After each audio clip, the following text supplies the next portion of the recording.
इस पर सवाल पूछे जाते हैं। 100 नंबर का प्रश्न पत्र आता है, उसमें 20 नंबर का सवाल होता है कि यूरोप का प्रजातंत्र कहाँ से निकला, विस्तार से वर्णन करिए। 20 नंबर का सवाल है BA और MA।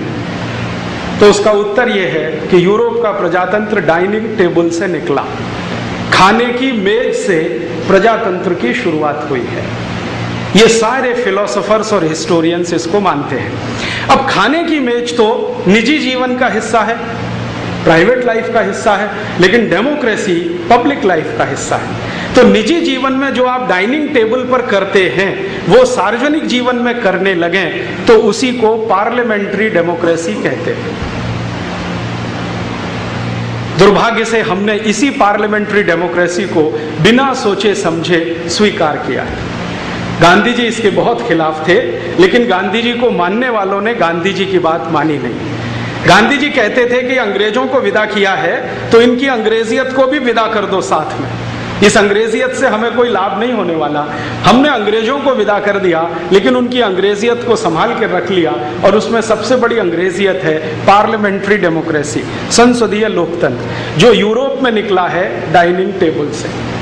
ये एक छोटी सी बात है कि डाइनिंग टेबल से डेमोक्रेसी निकली है, इसको समझने में मुझे 2-3 साल लगे और अब बिल्कुल साफ चित्र मुझे दिखाई देता है। मेरे व्याख्यान के बीच में ये आएगा तो आपको समझ में आएगा कि ये संसदीय लोकतंत्र बना कैसे है और आगे बढ़ा कैसे है।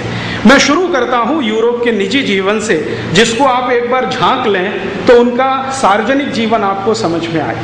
यूरोप के निजी जीवन में शुरू करूं उसके पहले यूरोप की थोड़ा भौगोलिक परिस्थिति के बारे में 2 मिनट आपको बता दूं।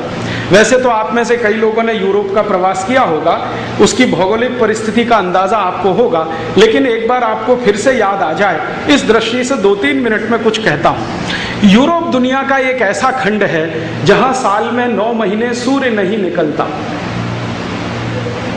ये उनकी भौगोलिक स्थिति है। साल में 365 दिन होते हैं और लगभग 300 दिन उनको सूर्य का प्रकाश नहीं मिलता।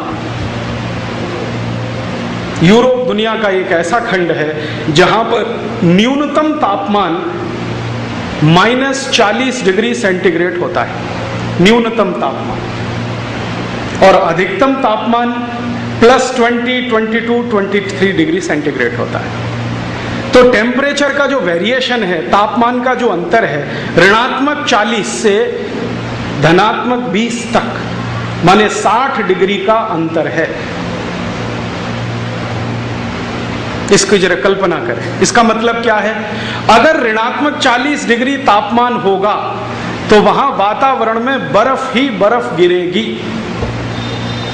क्योंकि आप जानते हैं कि जब 4 डिग्री के नीचे तापमान जाना शुरू होता है तो पानी बर्फ बनना शुरू होता है। झीलों में, नदियों में, तालाबों में सब जगह पानी बर्फ हो जाता है। कभी कभी आपने सुना होगा चुरू का तापमान 0 डिग्री आ जाता है राजस्थान में, तो आसपास की सब नदियां जम जाती हैं, बर्फ ही बर्फ। अगर 0 डिग्री तापमान में चुरू और आसपास के तालाबों में बर्फ जम जाती है तो -40 डिग्री में यूरोप में क्या होता होगा? कल्पना करो। पानी की एक बूंद भी कहीं नहीं होती है, सारा पानी बर्फ के रूप में जमा रहता है। नलों में भी पानी नहीं आता है, पानी की जगह बर्फ ही बर्फ रहती है। सड़कों पर बर्फ गिरती है, मैदानों में बर्फ गिरती है, और बर्फ ऐसे गिरती है जैसे हमारे यहाँ रिमझिम बारिश होती है, ऐसे ही बर्फ गिरती है। रात रात भर बर्फ गिरती है, दिन दिन भर बर्फ गिरती है, कभी कभी 10 दिन लगातार बर्फ गिरती है, 15 दिन लगातार बर्फ गिरती है। बर्फ गिरते गिरते 10 फीट ऊंची हो जाती है। तो वहां की सरकारों के पास एक ही सबसे बड़ा काम है कि बड़े बड़े बुलडोजर लाना और उस बर्फ को तोड़कर सड़कों को साफ कराना। ये उनका सबसे बड़ा काम। यूरोप में जो परिवार होते हैं उनमें जो घर बनाए जाते हैं, सामान्य रूप से सभी घरों में 2 दरवाजे लगाए जाते हैं। एक दरवाजा तो सड़क पे खुलता है, दूसरा छत पे खुलता है। ये छत वाला दरवाजा तब इस्तेमाल किया जाता है जब सड़क पर 10 फीट बर्फ जम जाती है, तो छत की ऊंचाई के बराबर बर्फ आ जाती है, तो छत से कूद के सड़क पे जाते हैं और चलते हुए अपने काम पे चले जाते हैं। कई बार यूरोप में ये नज़ारा होता है कि बर्फ के नीचे गाड़ियां दब जाती हैं, बर्फ के नीचे सब कुछ दब जाता है।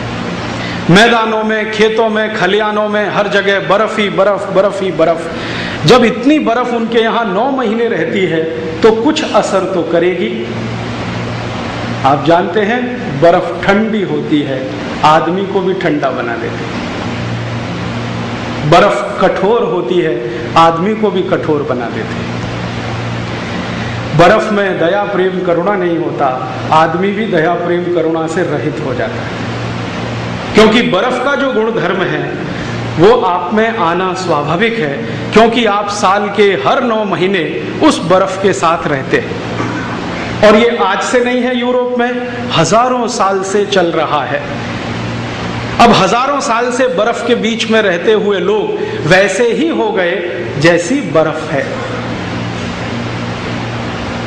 आगे, अगर आप कल्पना करें कि साल के 9 महीने खेत खलिहानों में बर्फ जमी हुई है तो वहां घास का तिनका भी नहीं उग सकता, क्योंकि घास को भी उगने के लिए सूर्य के रोशनी की और गर्मी की जरूरत होती है। सूर्य की गर्मी ना मिले तो बीज भी अंकुरण नहीं होता, कितना भी अच्छे से अच्छा बीज डालो।